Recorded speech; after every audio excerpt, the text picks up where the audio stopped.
Doctor ortho Ayurvedic oil and capsule, अब दर्द भी घुटने टेकेगा। पेपर लीक विवाद पर पीएम मोदी का बड़ा बयान, दोषियों को जल्द सजा के लिए फास्ट ट्रैक कोर्ट बनाएगी सरकार। देश के युवाओं का हित और उनका भविष्य हमारी सर्वोच्च प्राथमिकता। दिल्ली के जंतर मंतर पर प्रदर्शन जारी, दिल्ली मेट्रो के कई स्टेशन आज भी बंद। दीपिके बोले, हम प्रदर्शन खत्म नहीं करेंगे। वांगचुक ने छात्रों पर एफआईआर नहीं करने की मांग की। रांची में जेपीएससी अध्यक्ष एल खियांगते ने दिया इस्तीफा, सीआईडी छापेमारी के बीच बड़ी सियासी हलचल, जांच एजेंसियों ने कार्यालय में महत्वपूर्ण दस्तावेजों की बारीकी से जांच की। काशी ज्ञान वापी शिवलिंग पूजा मामले में सील बंद एरिया में शिवलिंग की सावन के पवित्र महीने में पूजा की मांग, याचिका पर आज सुप्रीम कोर्ट करेगा सुनवाई।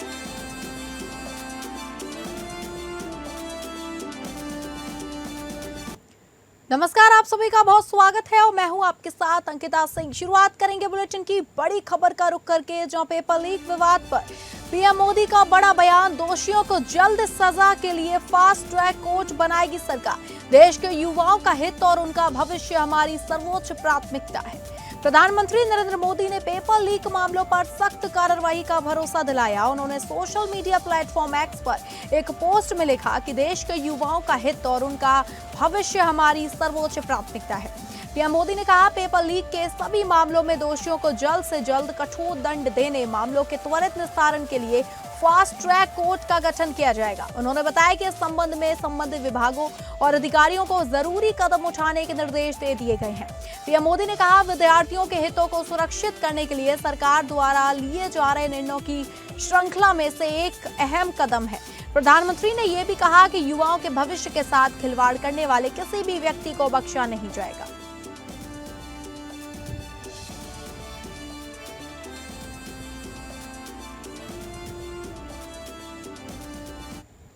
और अगली बड़ी खबर का रुख करेंगे, जहां दिल्ली के जंतर मंतर पर प्रदर्शन जारी, जंतर मंतर पर पुलिस और सीजेपी में झड़प, पुलिस वालों पर पथराव, लाठी डंडे से हमला किया गया। दिल्ली मेट्रो के कई स्टेशन आज भी बंद कर दिए गए।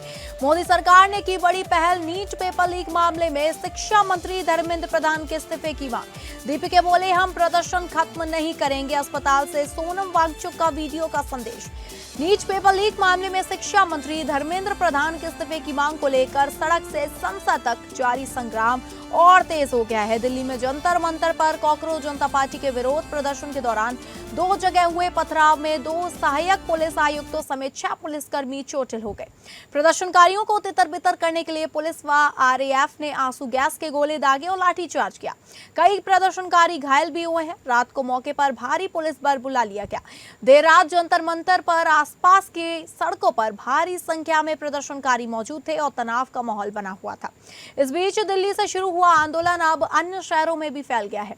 पटना, जयपुर, चेन्नई, अहमदाबाद, तिरुवनंतपुरम व मुंबई समेत देश भर में छात्रों ने कई जगह प्रदर्शन किया और प्रधान के इस्तीफे की मांग की है।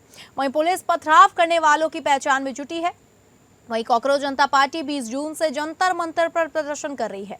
20 जुलाई को सीजेपी के संसद मार्च के दौरान झड़प हुई थी। प्रदर्शनकारी संसद गेट के करीब पहुंच गए थे। उन्हें हटाने के लिए लाठीचार्ज किया गया था। जंतर मंतर पर जारी आंदोलन के बीच मोदी सरकार ने बड़ी पहल की है। सरकार ने एक बार फिर विपक्ष से नीट पेपर लीक मामले पर संसद में चर्चा करने की अपील की है। कॉकरोच जनता पार्टी के फाउंडर अभिजीत दीपिके ने कहा कि हमारा विरोध प्रदर्शन इसी तरह जारी रहेगा और जब तक धर्मेंद्र प्रधान इस्तीफा नहीं दे देते तब तक हम इसे वापस नहीं लेंगे। वहीं सोनम वांगचुक ने गुरुग्राम के मेदांता हॉस्पिटल से एक वीडियो जारी करके सरकार के सामने कुछ शर्तें रखी हैं। उन्होंने कहा, मैं सरकार से अपील करता हूं कि वो ऐसे ताकत और बल का प्रयोग ना करे। मुझे सरकार के आश्वासन चाहिए कि बच्चों पर एफआईआर ना की जाए। मुझे आश्वासन मिल जाएगा तो मैं इस पर और नेतागणों की अपील पर अनशन तोड़ूंगा। ये 25वां दिन है मेरे अनशन का। 25वें दिन तक लगभग मेरा 11 किलो वज़न कम हुआ है और काफ़ी मांसपेशियाँ कम होने लगी हैं, मगर ठीक ही हूँ।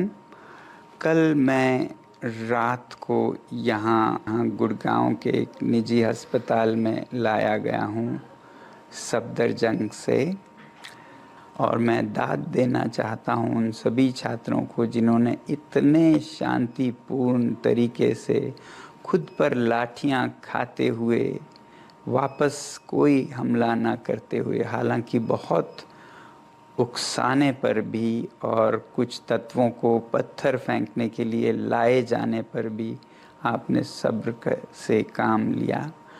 मैं बहुत ही मेरा दिल पिघल गया इससे, और क्योंकि उन पर बहुत ही बर्बरता से हमले हो रहे थे, इसलिए मैंने अपना अनशन जारी रखने का फैसला किया था।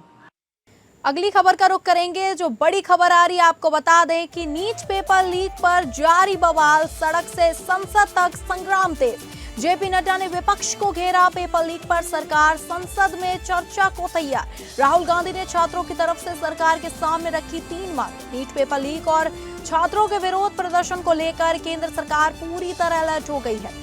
केंद्रीय मंत्री जेपी नड्डा ने आज सरकार की तरफ से नई दिल्ली स्थित बीजेपी मुख्यालय में प्रेस कॉन्फ्रेंसिंग की।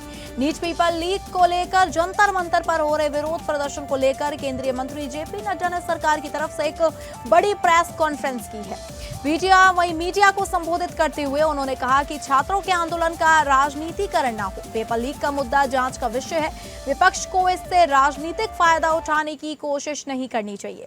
इससे पहले कांग्रेस सांसद राहुल गांधी ने नीट पेपर लीक को लेकर दिल्ली में बड़ी प्रेस कॉन्फ्रेंसिंग की।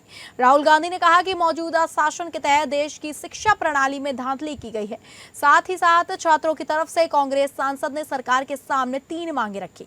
प्रेस कॉन्फ्रेंसिंग के दौरान राहुल ने सरकार के सामने पहली मांग केंद्रीय शिक्षा मंत्री धर्मेंद्र प्रधान के इस्तीफे की है। राहुल गांधी का कहना है कि नीट पेपर लीक मामले की जिम्मेदारी तय करते हुए केंद्रीय शिक्षा मंत्री को अपने पद से इस्तीफा दे देना चाहिए। जेपी नड्डा ने कहा, पेपर लीक एक बहुत गंभीर समस्या है, इस पर गहराई से चर्चा करने की जरूरत है। स्टूडेंट्स ने जो मुद्दे उठाए हैं वो एकदम सही है। सरकार हर पहलू की बारीकी से एनालिसिस कर रही है। सिस्टम में जहां भी लूप होल्स हैं उन्हें ठीक किया जाएगा, किसी भी दोषी को बख्शा नहीं जाएगा। सरकार छात्रों के हितों की रक्षा के लिए प्रतिबद्ध है। Why is this happening to our students? What exactly have our students done? Thousands and thousands of students, what have they done to have security forces aiming weapons at them, to be beaten up, to be thrashed, to be humiliated? What have they done? What have they done wrong? They are protesting peacefully. They are asking for their demands. They are asking for what this country owes them. सरकार चर्चा के लिए तैयार है और विपक्ष को इस बात को ध्यान में लेकर के उसे गोल पोस्ट नहीं चेंज करना चाहिए। हम आरोप नहीं लगा रहे हैं, आरोप प्रत्यारोप नहीं होना चाहिए। हम इस समस्या का किस तरीके से निदान कर सकते हैं उसके बारे में हमको सोचना चाहिए, और पार्लियामेंट सबसे उपयुक्त फोरम है जहां हम गहराई से इसकी चिंतन कर सकते हैं। ड्यूरेशन विपक्ष तय करे और उसमें हर एक एस्पेक्ट्स के बारे में चर्चा हो और हम कोई ठोस नीति लेकर के आए। और अगली बड़ी खबर का रुख करेंगे, जहां काशी ज्ञानवापी शिवलिंग पूजा मामला में सीलबंद एरिया में शिवलिंग की पूजा, सावन के पवित्र महीने में पूजा की मांग पर सुप्रीम कोर्ट में याचिका दाखिल की गई है। सुप्रीम कोर्ट मामले पर सुनवाई करेगा। आपको बता दें, काशी ज्ञानवापी परिसर में सीलबंद एरिया में मौजूद कथित शिवलिंग की सावन के पवित्र महीने में पूजा, दर्शन और जल अभिषेक की अनुमति दिए जाने की मांग करते हुए सुप्रीम कोर्ट में याचिका दाखिल की गई है। हिंदू पक्ष की ओर से दाखिल की गई इस नई याचिका में कहा गया है कि ज्ञानवापी परिसर में 15 मई 2022 के एडवोकेट कमिश्नर के सर्वे में शिवलिंग जैसी मिली संरचना पर सुप्रीम कोर्ट द्वारा 20 मई 2022 के आदेश के मुताबिक सील बंद किए जाने वाली जगह पर शिवलिंग की पूजा, दर्शन और जल अभिषेक की अनुमति दी जाती है। तो वहां जाने वाले लोग कोर्ट भी सभी शर्तों और सुरक्षा व्यवस्था का पूरी तरह पालन करेंगे। सुप्रीम कोर्ट आज इस मामले पर सुनवाई करेगा। और इस खबर की अधिक जानकारी के साथ हमारे संवाददाता विवेक सिंह चंदेल हमारे साथ जुड़ चुके हैं। विवेक, जो याचिका दाखिल की गई है उस पर आज सुनवाई होनी है, वहीं पिछली सुनवाई की बात करें तो क्या तथ्य सामने निकल कर आए थे?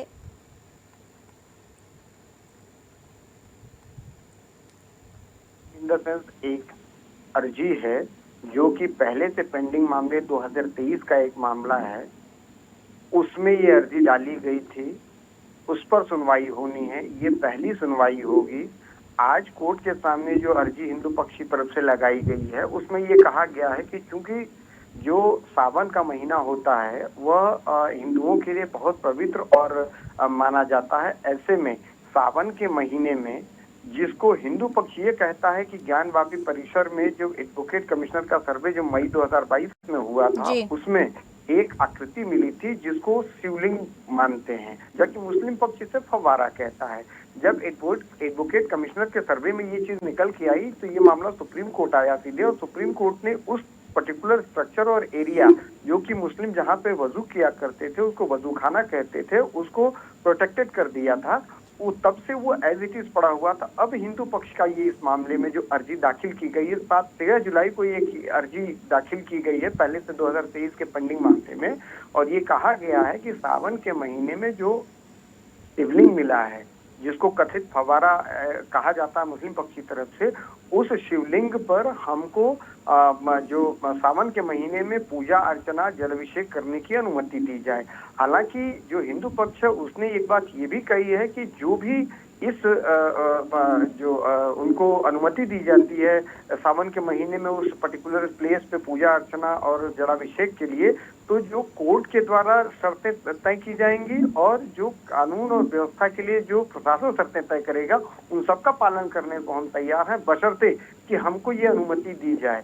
हालांकि जब ये कोर्ट कमिश्नर का सर्वे हुआ था मई में, तो उसके बाद जो आकृति और वीडियो सामने आए थे, लीक होने के बाद मार्केट में आ गए थे, जो कि हिंदू पक्ष का उस पर तर्क था कि वो एक शिवलिंग है और मुस्लिम पक्ष इसको फव्वारा मानकर डिस्प्यूट हो गया था। तो सुप्रीम कोर्ट ने उस एरिया को प्रोटेक्ट कर दिया था। उसी प्रोटेक्शन में अब हिंदू पक्ष इस बार कह रहा है कि उसे ये अनुमति दी जाए कि वो जो शिवलिंग जिसका जैसे कि मान्यता हिंदू पक्ष की है, उनकी मान्यता को मानते हुए उन्हें जलाभिषेक पूजा अर्चना सावन के महीने में स्पेसिफिक करने की एक इंटरिम रिलीफ की मांग की गई है। और अगर आज सुप्रीम कोर्ट इस मामले पर सुनवाई करके स्थानीय प्रशासन से इस मामले पर जवाब दाखिल करता है कि क्या ऐसा किया जा सकता है, या फिर सुप्रीम कोर्ट ने जिस एरिया को प्रोटेक्टेड कर रखा है, क्योंकि इसमें डिस्प्यूट हिंदू पक्ष और मुस्लिम पक्ष दोनों पक्षों का है, तो क्या किसी एक पक्ष को ऐसे में अनुमति दी जा सकती है कि अपने रिचुअल्स को किया जा सके, क्योंकि उसके लिए समस्या ये आ सकती है कि जैसे धार की भोजशाला में हुआ था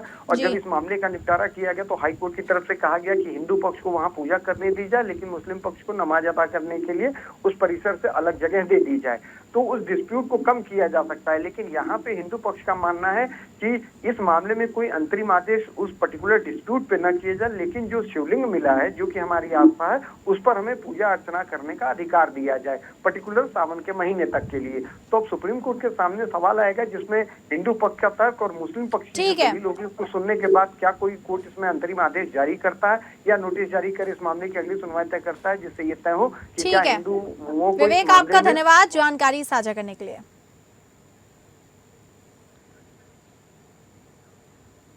और अगली बड़ी खबर का रुख करेंगे, जहां राम मंदिर ट्रस्ट बैठक में आज राम मंदिर ट्रस्ट की धार्मिक समिति का पुनर्गठन।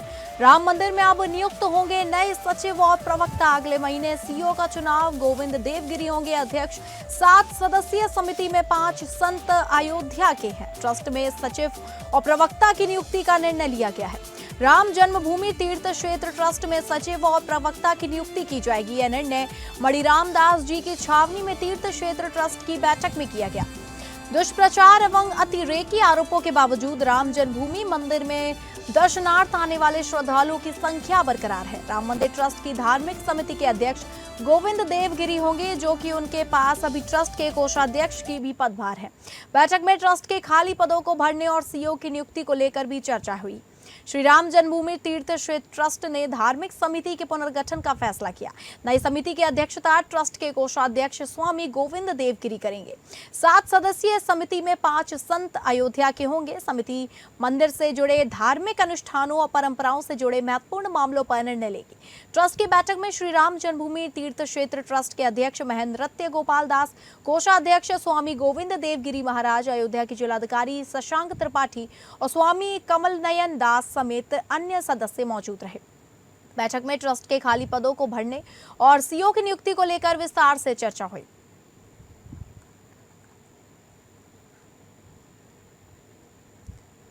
और अगली बड़ी खबर आ रही है, सीएम योगी का गोरखपुर दौरा। 6 लेन फ्लाईओवर सहित आज 995 करोड़ की मिलेगी सौगात।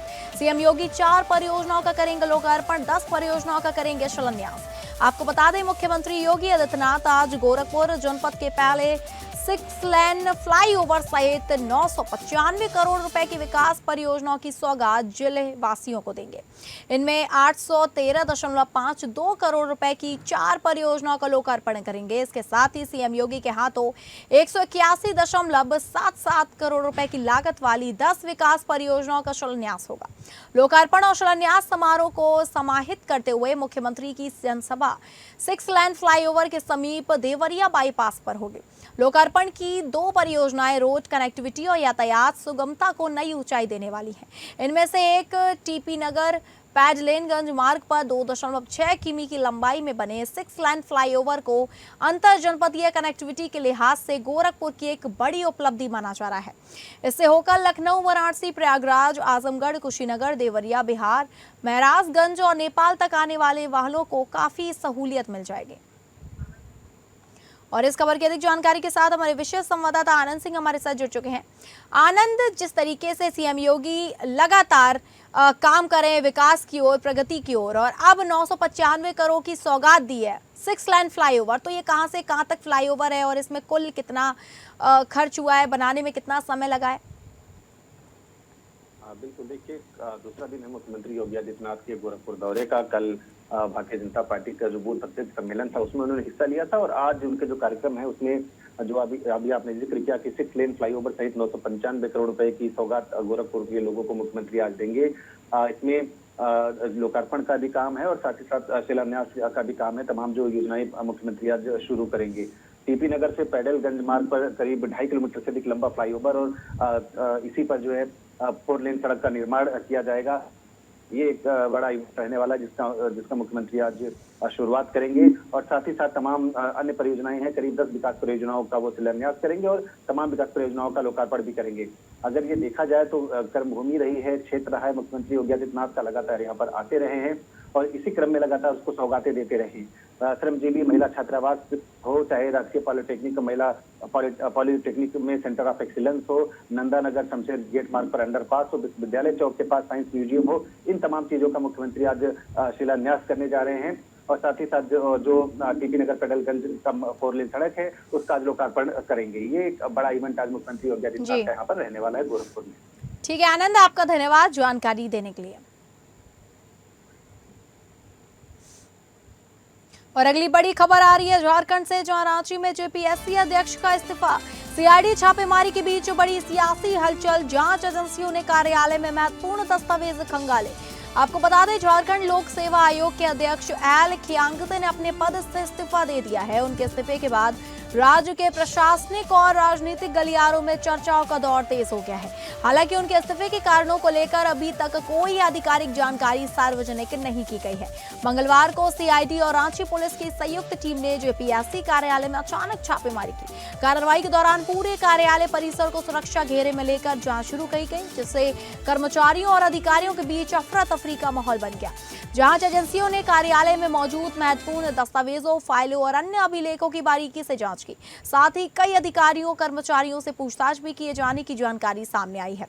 पिछले कुछ समय से जेपीएससी की कार्यप्रणाली, भर्ती प्रक्रियाओं और कथित अनियमितताओं को लेकर लगातार सवाल उठ रहे थे। विपक्षी दलों के साथ साथ विभिन्न छात्र संगठनों ने आयोग की पारदर्शिता और निष्पक्षता पर सवाल खड़े करते हुए कई बार विरोध प्रदर्शन भी किए थे। ऐसे समय में अध्यक्ष का इस्तीफा देना सामने आने से इस पूरे घटनाक्रम को और अधिक महत्वपूर्ण माना जा रहा है। वहीं संवैधानिक प्रक्रिया के तहत एल खियांगते का इस्तीफा राज्यपाल की स्वीकृति के बाद प्रभावी होगा। इसके बाद आयोग के नए अध्यक्ष की नियुक्ति की प्रक्रिया शुरू की जाएगी। इधर इस्तीफे की खबर के बाद प्रतियोगी छात्रों और विभिन्न संगठनों की निगाहें सरकार के अगले कदम पर टिक गई हैं। और इस खबर की अधिक जानकारी के साथ हमारी संवाददाता तृप्ति सिंह हमारे साथ जुड़ चुकी हैं।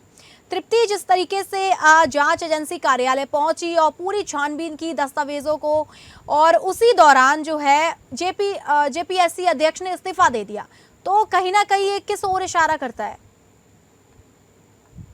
नमस्कार। देखिए, बताना चाहूंगी इस वक्त जिस तरीके से कार्रवाई हुई है, सबसे पहले तो यकीनन जो ये इस्तीफा हुआ है इसी का इंतजार सभी को था। और कार्रवाई की जहां तक बात की जाए तो आपको सबसे बड़ी जानकारी देना चाहूंगी कि सीआईडी ने इस पूरे प्रकरण में जेपीएससी की उप परीक्षा नियंत्रक श्वेता गुप्ता सहित 5 आरोपियों को कल गिरफ्तार भी किया है। और इसके साथ ही जो मुख्य परीक्षा है, मुख्य परीक्षा के साथ 9 परीक्षाओं को टाल दिया गया है। अभी तक की जो जानकारी सामने आई है, लेकिन अगर आपको बताना चाहूंगी जैसे कि जो राज्यपाल की तरफ से स्वीकृत भी कर लिया गया है अध्यक्ष का इस्तीफा, और यहाँ तक कि इस्तीफे को स्वीकार किए जाने के बाद जो कुल 9 बड़ी भर्ती परीक्षाएं हैं उसे अगले आदेश तक के लिए स्थगित कर दी गई है। ये जो सबसे ज्यादा दबाव बना था इस्तीफा का, इसके पीछे कारण था 14वीं जेपीएससी पीटी परीक्षा, जिसमें अनियमितताएं आई थी। भ्रष्टाचार को लेकर लगातार विपक्ष और छात्र छात्राएं घिराव कर रहे थे। कल भी भाजपा युवा मोर्चा जो है सो भाजपा जेपीएससी के कार्यालय को घेरती भी नजर आई थी। यहाँ तक कि कांग्रेस कार्यालय को भी घेरा गया था भाजपा की तरफ से, और मांग सीबीआई जांच की लगातार की जा रही थी।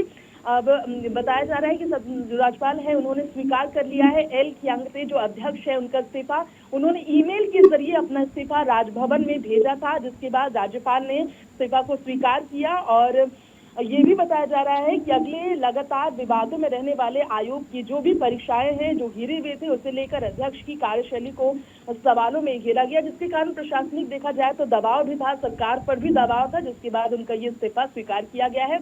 और अब झारखंड संयुक्त सिविल सेवा में परीक्षा 2025 के साथ साथ कुल 9 भर्ती परीक्षाएं हैं जिसे टाला गया है। आपका बहुत धन्यवाद जानकारी देने के लिए। तो फिलहाल इस बुलेटिन में इतना ही। नमस्कार।